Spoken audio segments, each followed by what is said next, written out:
النهارده المنتخب المغربي بهذا الفوز الكبير وتصدر مجموعته حقق 7 أرقام غير مسبوقة.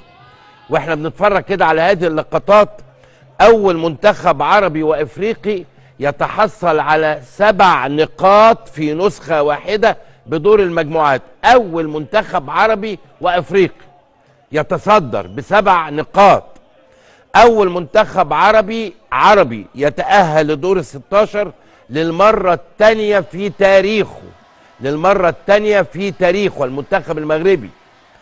نمرة 3 المنتخب العربي والإفريقي الوحيد اللي أنهى دور المجموعات مستقبلا هدف واحد فقط بدور المجموعات مرتين، مرة دي و86.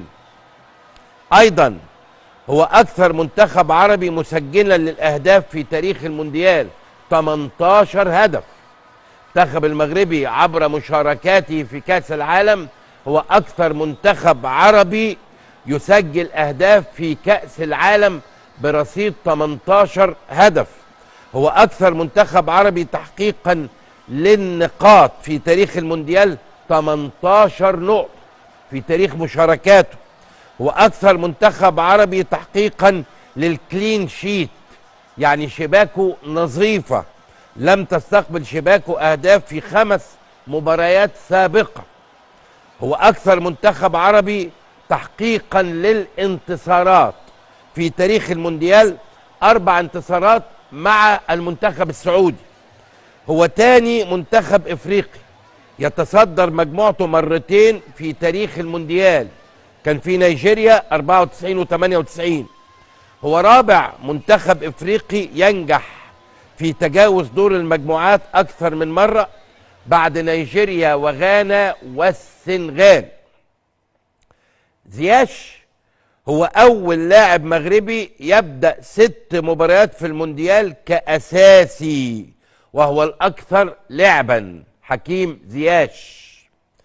وليد الركراكي المدير الفني الرائع هو أول مدرب عربي يتأهل إلى دور ال16 في كأس العالم، وهو متسلم أعماله منذ 4 شهور فقط لا غير، طبعا خلفا لوحيد خليلوزيتش.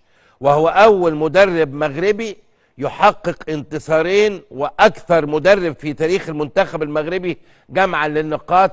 زي ما احنا عارفين أخذ 7 نقاط من فوزين وتعادل.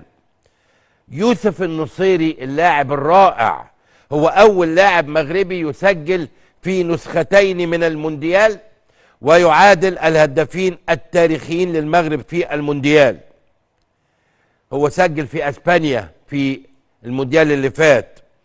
أول فوز في تاريخ المغرب على منتخب من قارة الكونكاكاف بعد 3 انتصارات على منتخبات أوروبية. هذا ما فعله بنا اليوم المنتخب المغربي. يعني أقول إيه؟ حرك شجوننا. نحن كعرب مؤكد بيبقى عندنا أحاسيس عظيمة عندما يتألق منتخب مغربي أو منتخب تونسي أو منتخب جزائري أو طبعا منتخب مصري، نتمنى هذا، أو أي منتخب من الخليج، السعودي، القطري، الإماراتي، العماني، أي منتخب على مستوى العرب. هو انتصار لينا عندما ينتصر.